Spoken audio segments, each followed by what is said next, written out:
Ako din nasugatan gini bay pagpadong nako liko sa diri nako dakit ba. Daghanang ko wing ban ay marag 5 ka wing ban nga. Na ilitrang do not delay. Nya relief goods. Asa ko to no? Daghana ay daghang mga private cars nagsunod. So I doubt marag direkta na nila sa LGU no, yang LGU na bahala mo repack para panghatag no. So nindot sad no, malipay sad mi diri ay magtan-aw nga na ay mga relief goods no. Bahalag dili para sa mua, para sa uban kay daghan man gid pag naglisod tinud-anay bay.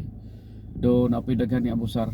Mga way mga pargaba sa day, mga batasan sa paingon sa daba kay makadawat nga gamay nga ayuda mag tabi-tabi man noon noodle sa man stilan sa kid no. Kitang mga nakadawat ayuda ba pasalamat ay effort din na sila da. Nguban magkuhan sa tubig raman ngingiga sa dinyo pero sige mo di ba? Effort ang pasalamat.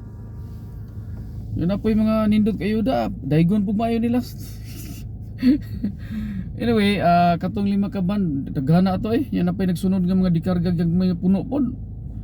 So amping. Muna kahimtang diri ron ba sa norte sa Cebu. Goodbye.